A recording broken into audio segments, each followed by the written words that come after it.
때는 바야흐로 조선 중기 한양에서 그리 멀지 않은 평화로운 마을 안양이었다. 이곳에는 대대로 학문과 덕망을 쌓아온 김복만이라는 선비가 살고 있었으니 그의 집안은 마을 사람들의 존경을 한몸에 받는 명문가였다.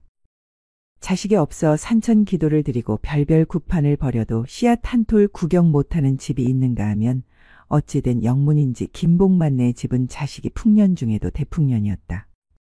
그것도 모자라 한 번에 셋씩이나 낳아버렸으니 집안은 매일같이 아우성과 난장판이 따로 없었다. 허나 김복만네의 삼형제 중 맏형은 장가들어 환갑을 바라보는 나이인데도 자식이 없건만 막내는 세 쌍둥이를 낳았다. 세 쌍둥이가 실하게 자라서 글 공부를 하게 되었는데도 웬일인지 맏형과 둘째 형에게는 아이가 없었던 것이었다. 그러던 어느 날 벽에 걸린 낡은 족자가 희미하게 빛나고 있었고 김복만은 그 족자를 응시하며 깊은 생각에 잠겼다. 가문의 무게와 자식들에 대한 복잡한 감정이 그의 얼굴에 뒤섞여 번민으로 흔들리고 있었다. 셋 중 어느 놈을 내 곁에 두고 또 어느 놈을 형님 댁으로 보내야 할까? 맏 형님께 자식이 없으니 귀한 피를 이어줄 이는 정해야 하건만 가장 총명한 녀석을 후사로 삼고 싶어도 형님께서 탐내실까 두렵구나.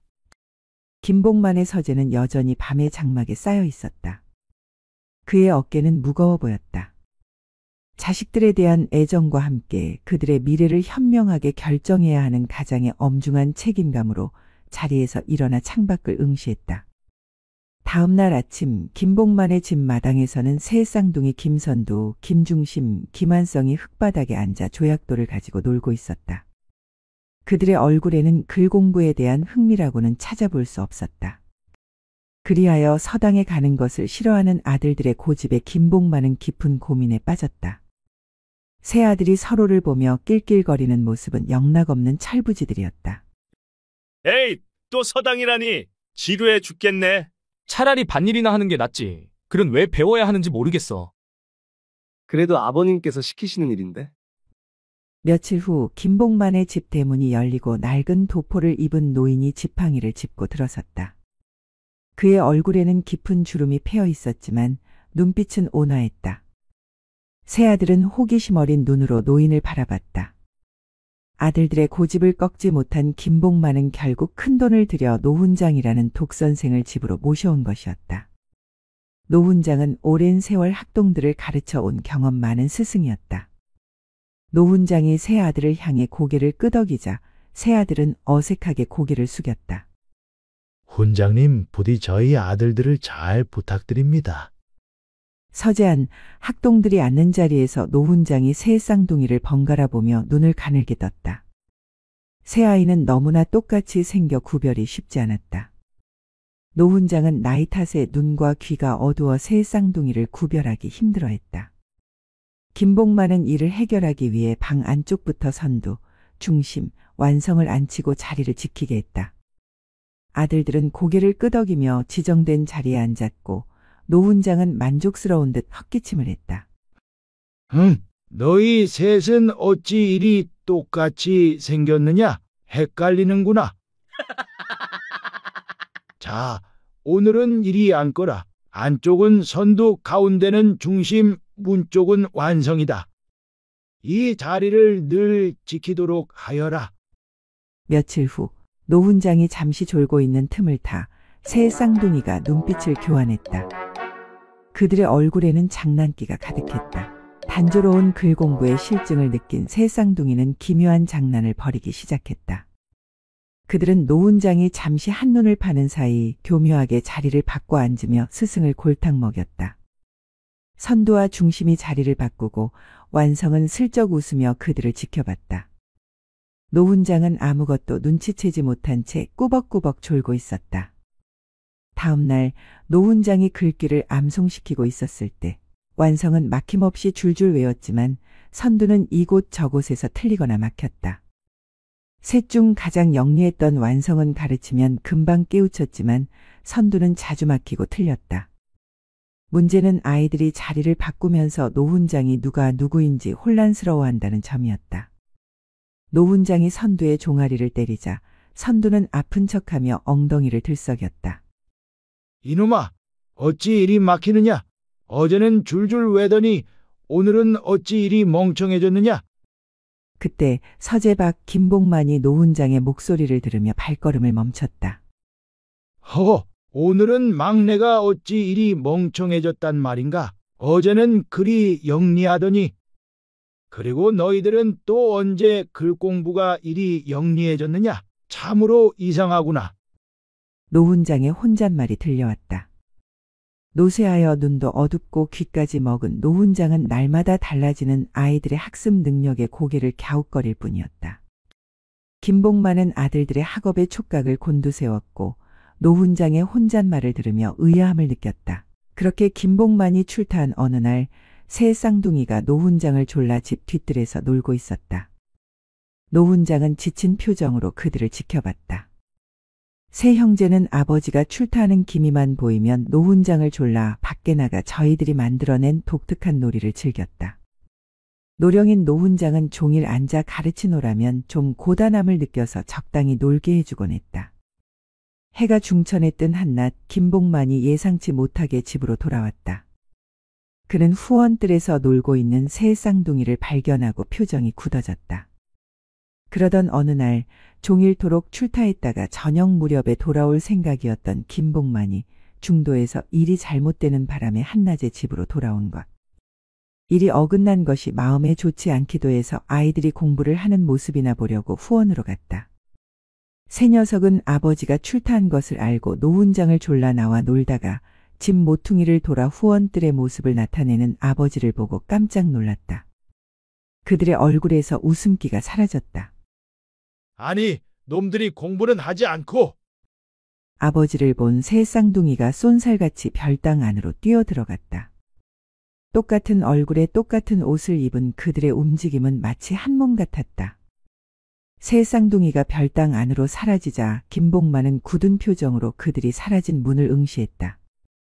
그날 저녁 김복만은 노훈장을 서재로 불렀다. 서재하는 낮보다 더 엄숙한 분위기였다. 김복만은 노훈장에게 아들들의 학업에 대해 물었다. 노훈장은 거짓말을 할 수가 없어서 솔직하게 대답했다.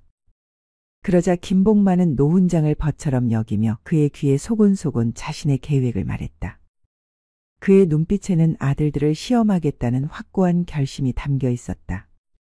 이러다간 안 되겠군. 이튿날 훈장은 급한 일이 있다면서 이틀 동안 나주에 다녀오겠다고 하였다. 그동안에 배우고 있었던 소학을 각각 3장씩 외우도록 명하는 것과 함께 다음 날 아침 김복만은 세 아들을 서재로 불러 모았다. 그의 얼굴에는 여느 때와 다른 엄숙함이 깃들었다. 창밖으로 아침 햇살이 비쳐 들어왔지만 서재 안은 팽팽한 긴장감이 감돌았다. 오늘 너희는 각자 다른 고을로 떠날 것이다. 선두는 파주로, 중심은 광주로, 완성은 수원으로 다녀오너라. 친척 집에 서장을 전하고 오는 길에 악한 일을 하지 않고 가지고 오는 것이 크면 클수록 좋은 것을 얻어와야 한다. 훔치거나 동냥하는 것은 용납하지 않을 것이니 명심하거라. 세 아들은 아버지의 갑작스러운 명령에 놀란 표정을 지었지만 그의 엄중한 표정에 아무도 토를 달지 못했다. 각자의 노잣돈을 받아든 그들은 저마다 다른 생각에 잠긴 채 길을 나섰다. 선두는 한양을 벗어나 구파발을 지나 파주로 향하는 길에 들어섰다. 길은 굽이진 산길로 이어졌고 그의 발걸음은 가벼웠지만 머릿속은 온통 가장 귀한 물건이 무엇일지에 대한 고민으로 가득했다. 선두는 하늘을 올려다보며 한숨을 쉬었다. 그의 눈빛에는 막연한 기대와 함께 약간의 불안감이 스쳤다. 아버지께서는 도대체 무엇을 원하시는 걸까? 될수록 큰 것이 좋다고 하셨지. 남의 물건을 훔치지도 말고 동냥도 하지 말라니. 어찌 귀한 것을 얻어오란 말인가. 그렇게 길을 걷던 선두는 나무 그늘 아래 길가에 주저앉아 소리 없이 울고 있는 아름다운 여인을 발견했다. 그녀의 얼굴은 고왔지만 눈가에는 깊은 슬픔이 드리워져 있었다. 선두는 혼자 걷는 길이 심심하던 차에 그녀의 모습에 발걸음을 멈췄고 조심스럽게 여인에게 다가갔다. 여인은 고개를 들어 선두를 빤히 바라보았다. 도련님, 소희는 갈 곳 없는 기생이옵니다. 손님마저 끊겨 죽을 지경이라 이 길에서 지나가는 행인의 돈을 훔칠 생각까지 했사오나 도련님의 고운 기색을 보니 차마 그러지 못하고 이리 울고 있었사옵니다. 월하는 선두의 동정심을 눈치챘다. 그녀의 눈빛에 미묘한 변화가 일었다. 그녀는 몸을 살짝 일으켜 선두에게 한 발짝 다가섰고 그녀의 손이 선두의 옷자락에 스치듯 닿았다. 선두는 주머니 속 노잣돈을 만지작거리며 갈등하는 표정을 지었고 그의 이성과 감성이 팽팽하게 맞서는 듯했다. 아버지의 엄한 말씀이 귓가에 맴도는데 이 여인의 눈물은 어찌 이리 애처로운가. 귀한 물건을 찾아야 할 이 돈을 고작 주막 술값으로 써도 되는 것인가. 도련님, 소인의 딱한 사정을 헤아려 주시겠나이까? 이대로라면 오늘 밤도 굶주림에 잠 못 이룰 것이옵니다. 소인이 가진 것이라곤 이 몸과 이 주막의 술뿐. 부디 하룻밤만이라도 소인의 술을 팔아주시겠나이까? 큰 돈은 바라지 않사옵니다. 그리 딱한 사정이라니. 소인이 가진 돈이 넉넉지 않으나 제가 술을 팔아드리면 되는가요? 허나 저는 술을 마실 줄 모릅니다만. 염려 마십시오, 도련님. 술은 소인이 따르고 도련님은 그저 옆에 앉아주시는 것만으로도 큰 힘이 될 것이옵니다. 월하의 얼굴에 희미한 미소를 감춘 채 그녀는 고개를 끄덕이며 선두를 주막 안으로 이끌었다. 선두는 묘한 긴장감과 함께 그녀의 뒤를 따랐다. 월하의 작은 주막 안은 붉은 등불 아래 묘한 분위기가 감돌았다. 간소한 술상이 차려졌고 월하는 선두의 맞은편에 앉아 매혹적인 미소를 지으며 술잔에 술을 따랐다. 술 향기가 주막 안에 은은하게 퍼졌다. 난생 처음 술을 마신 선두는 금세 얼굴이 붉어지며 얼큰이 취했다. 월하는 능숙하게 술을 권하며 선두의 경계를 허물었다. 그녀의 손길이 술잔을 건넬 때마다 선두의 손에 스쳤고 그녀의 눈빛은 선두의 마음을 흔들었다. 아, 아버지, 죄송합니다. 허나 이 여인의 눈빛이, 이 술이 어찌 이리 달콤하단 말입니까? 난생 처음 느껴보는 술기운과 월하의 유혹적인 아름다움에 빠져들었다. 밤이 깊어질수록 선두는 아버지의 당부를 잊고 그녀의 품에서 즐거운 시간을 보냈다. 주막 안은 점차 끈적한 욕망의 기운으로 가득 찼다. 월하가 선두의 손을 잡자 선두는 낯선 감각에 몸을 떨었지만 이내 그녀의 품에 안겼다. 다음 날 아침 잠에서 깬 선두는 월하가 자신의 노잣돈을 돌려주려 하는 것을 보았다. 월하의 표정에는 복잡한 감정이 섞여 있었다. 선두는 단호하게 돈을 거절하며 고향을 떠나온 사정을 이야기했다. 아버님께서 귀한 일로 쓰라 하셨는데 돈을 다 주면 어찌하시려고요? 소인을 도우신 마음은 감사하나 이것이라도 돌려받으소서. 아니, 나는 돈이 필요 없어. 오늘 안으로 집으로 돌아갈 사람이니 부디 그 돈으로 생계를 이어가시오. 월하는 선두의 말을 듣고 잠시 생각에 잠겼다. 그녀의 눈빛에 무언가 떠오른 듯한 기색이 스쳤다. 그녀는 방 한구석에 놓인 낡은 상자를 열었다. 월하는 조심스럽게 백자 술단지를 선두에게 건넸고 선두는 단지를 받아들고 잠시 생각에 잠겼다. 도련님, 그 돈을 그리도 귀히 여기시는 걸 보니 필시 아버님께서 예사로운 것을 바라신 건 아닐 터. 훔치지도 동량도 말라 하셨으니 혹 도련님의 재주를 시험하시려 한 건 아닐는지요? 소인, 그저 도련님 돕고 싶은 마음뿐이랍니다.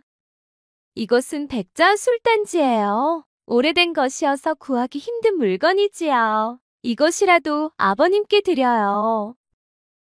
선두의 얼굴에는 어젯밤의 즐거움 대신 알 수 없는 허망함이 드리워져 있었다. 하룻밤 실컷 즐기고 나서 더 이상 돈은 쓸 수도 없었다. 선두는 월하가 건넨 백자 술단지를 들고 길을 나섰다. 되도록 큰 것을 사오라고 했는데 과연 이 단지가 아버지의 마음에 들지 알 수 없었다. 둘째 김중심은 광나루를 지나 광주로 향하는 길에 들어섰다. 그의 발걸음은 선두와 비슷한 시간대에 길을 나섰지만 그의 표정은 좀 더 현실적이고 주머니 속 노잣돈을 지키려는 비장함마저 느껴졌다. 이윽고 길가에서 똑같은 여인 창기를 만났다. 창기는 월화보다 한층 더 노련하고 악착 같은 기색을 풍기며 마치 굶주린 매가 먹잇감을 노리듯 중심을 훑어보았다. 중심은 여인의 애절한 사연을 듣고 마음이 흔들리는 듯했으나 속으로는 샘을 하고 있었다. 술이라니. 나는 술맛도 모르거니와 이 귀한 노잣돈을 고작 술 한 잔에 탕진할 소냐? 이 돈으로 며칠은 너끈히 버티며 다른 손님을 기다리게 하면 될 일. 그까짓 유혹이야. 그는 잠시 망설이는 척했지만 결국 창기의 끈질긴 설득에 이끌려 그녀의 주막으로 향했다. 마치 제 발로 덫에 걸리는 줄도 모르고 말이다. 그렇게 창기를 따라 들어간 주막 안에선 붉은 등불 아래 묘한 분위기가 감돌았다. 간소한 밥상이 차려졌고 중심은 허기진 배를 채웠다. 그는 밥을 먹으면서도 슬쩍슬쩍 창기의 눈치를 살폈다. 언제쯤 다른 손님이 올까? 이 돈을 아껴야 하는데. 그러나 밤이 깊어지자 창기는 중심에게 술을 권하며 유혹하기 시작했다. 처음에는 저는 술을 못 마십니다만. 하며 빼는 척했지만 창기는 온갖 교태를 부리며 술잔을 내밀었다. 어머, 도련님. 이리 고운 얼굴에 술 한 잔 안 받으시면 소인이 어찌 서운하지 않겠어요. 난생 처음 느껴보는 여인의 교태와 술기운에 중심의 얼굴은 붉게 달아올랐고 그의 머릿속 복잡한 계산은 이미 주막 너머로 날아간 뒤였다. 그는 창기의 요염한 웃음에 정신없이 이끌려 밤새도록 그녀의 품에 흠뻑 빠져들었다. 그의 며칠 버티기 계획은 단 하룻밤 만에 물거품이 되고 만 것. 밤이 깊어질수록 주막 안은 처음 욕망의 기운으로 가득 찼고 중심은 아버지의 당부를 잊은 채 창기의 품에서 헤어나지 못했다. 에라 나도 모르겠다. 하룻밤 여기서 자고 간들 아버지께서 나를 내치시지는 않을 테니 동트기 전에 서둘러 나서면 될 것이야. 그의 주머니는 점점 가벼워졌고 창기의 얼굴에는 만족스러운 미소가 번졌다. 다음 날 아침 잠에서 깬 중심은 어제 다정했던 창기가 싸늘하게 돌변한 모습에 당황했다. 창기는 매서운 눈초리로 중심을 붙잡았다. 아버지께서 어떤 물건을 사가지고 오라고 한 돈이라서 줄 수 없으니 용서해줘. 아, 하룻밤 술 잡수시고 남의 몸을 실컷 가지고 놀았으면 그 값을 치르고 가셔야 할 것이 아니에요. 있는 돈을 다 내놔도 시원치 않은데 이까지 것으로 사람의 몸값을 치르려고요. 중심은 창기의 매서움에 어쩌지 못하고 모든 돈을 내어놓을 수밖에 없었고 창기는 대신 방 안을 나갔다가 잠시 뒤에 들어와서 한다는 말이 이 크게 깨진 녹그릇을 보세요. 오래된 것이라서 구하기 힘든 물건이에요. 이것을 아버님께 갖다 드리세요. 큰 물건에도 살 수 없는 것처럼 큰 물건은 없다고요. 셋째 김한성은 과천을 지나 수원으로 향하는 길에 들어섰다. 그의 발걸음은 다른 형들보다 가볍고 확신에 차 있었다. 그의 눈빛은 맑고 총명했다. 완성은 역시 똑같은 여인을 만났지만 본래 총명했던 완성은 아버지의 엄한 가르침인 간사한 자들의 꼬드김에 흔들리지 말라는 말을 마음속 깊이 새기고 있었다. 완성은 길을 걸으며 묵묵히 생각에 잠겼다. 이번에도 여인이 애처로운 표정으로 완성에게 다가와 사정을 늘어놓았다. 완성은 그녀의 말을 주의 깊게 들었지만 그의 표정은 단호했다. 완성은 여인의 옷자락을 붙잡으려는 손길을 단호하게 뿌리쳤고 여인은 당황한 듯 물러섰다. 아이고, 이보시오. 술 손님이 안 드는 것은 필시 당신이 게을러서 그렇겠지. 어찌 손님이 안 오는지 그 까닭을 생각하여 손님이 문전성시를 이루도록 노력해야 할 것이 아니오? 길 가는 행인에게 대놓고 사정을 하다니 그것은 당신에게도 이롭지 못한 일이오. 아무리 어려운 상황이라도 남에게 폐를 끼치지 말란 말이오. 완성은 여인을 한번 단호하게 타이르고 다시는 매달리든 무엇을 하든 사정을 들어주지 않았다. 두 번째로 매달리자 획부리치고 갈 길을 서둘러 떠났다. 그의 머릿속은 온통 아버지의 명령으로 가득했기 때문이었다. 큰 물건을 가져오라니 도대체 무슨 큰 물건을 얻어오란 말인가? 이것은 무엇을 시험하기 위한 것일 텐데 어떻게 해야 바라시는 뜻을 맞출 수 있을지 알 수가 없었다. 훔치지도 말고 빌어먹지도 말고 그런데 크면 클수록 좋다니? 대체 아버님은 나더러 하늘에서 별이라도 따오라는 말씀인가? 그것도 손에 잡히지 않는 것을. 이놈의 큰 물건은 대체 어디서 뚝 떨어질 심산인지. 부지런히 걸음을 재촉하면서도 머릿속은 이만저만 고민이 아니었다. 완성은 수원 백리길을 어떻게든 하루에 다녀오든지 하여 선생이 명령하신 것을 익힐셈으로 해가 뜨자마자 발바닥에 불이 나도록 걸었다. 허나 세상만사가 어디 마음먹은 대로 술술 풀리던가. 해가 서쪽 산등성이에 붉은 얼굴을 들이우고 하루의 고단함에 겨우 하품을 시작할 즈음 수원성 북문에서 30리를 겨우 벗어나니 다리에는 쇠붙이라도 달린 듯 더 이상 한 발짝도 뗄 수 없었다. 그때 마침 길가에 불 꺼진 등잔처럼 초라한 주막 하나가 눈에 띄었고 완성은 그곳에서 하룻밤 신세를 지게 되었다. 좁디 좁은 방구석에 앉아 멀뚱히 천장만 바라보던 그의 눈이 번쩍 뜨였다. 아니, 이럴 수가. 아버님께서 거금을 쥐어주신 데는 필시 깊은 뜻이 있었을 터. 설마 이 돈이 그저 길바닥에 뿌리라고 주신 건 아니겠지? 이튿날 저녁 등불 아래 김복만이 조용히 앉아 아들들을 기다렸다. 문이 열리고 첫째 김선두가 들어섰다. 그의 손에는 백자 술 단지가 들려 있었다. 잠시 후 둘째 김중심이 지친 얼굴로 들어섰고 그의 손에는 크게 깨진 녹그릇이 들려 있었다. 첫째 김선두와 둘째 김중심은 돌아왔지만 셋째 김한성은 아직 오지 않았다. 김복만은 조용히 완성을 기다리며 두 아들의 얼굴을 번갈아 보았고 그의 눈빛은 둘의 여정을 꿰뚫어 보는 듯 날카로웠다. 이내 곧 완성까지 도착하자 그래, 너희들은 무엇들을 구해왔느냐? 그리고 중심이는 왜 하루가 늦었느냐? 먼저 김선두가 조심스럽게 나섰다. 그는 백자술 단지를 두 손으로 받쳐들고 아버지 앞에 내놓았다. 그의 목소리는 다소 긴장되어 있었다. 김복만은 백자술 단지를 말없이 바라보았고 그의 표정은 읽기 어려웠다. 아버님께서 귀한 물건을 사오라고 하신 돈이었는데 월하라는 여인이 손님이 없어 어려움에 처했기에 이 백자 술단지는 그녀가 집안 대대로 물려받은 귀한 물건이라 하옵니다. 이어서 김중심이 나섰다. 그의 얼굴에는 여전히 허탈감이 역력했고 낡은 녹그릇을 내놓는 손길은 망설였다. 김복만은 크게 깨진 녹그릇을 힐끗 보았다. 그의 눈빛에 미미한 실망감이 스쳤다. 이 녹그릇은 오래된 것이라 구하기 힘든 물건이라 하옵니다. 큰 물건이라 하여 받아왔습니다. 김복만의 시선이 셋째 완성에게 향했다. 완성은 침착하고 또렷한 눈빛으로 아버지를 마주보았다. 그의 목소리에는 흔들림 없는 확신이 담겨 있었다. 완성의 대답을 들은 선두와 중심은 얼굴이 화끈 달아올라 고개를 푹 숙인 채 아무 말도 하지 못했다. 그들은 비로소 그제서야 그 여인들이 아버지가 꾸민 일임을 깨달았다. 서재하는 완성의 낭낭한 목소리와 형들의 침묵으로 가득 찼다. 아버님, 저는 부지런히 하루에 다녀와 선생님이 시키신 공부를 해놓을 생각이었습니다. 그러나 수원성 30리 밖에서 하룻밤을 묵게 되었습니다. 밤이 깊어지자 도저히 선생님이 시키신 공부를 할 틈이 없을 것 같아서 아버님께서 주신 돈의 의미를 다시 생각해 보았습니다.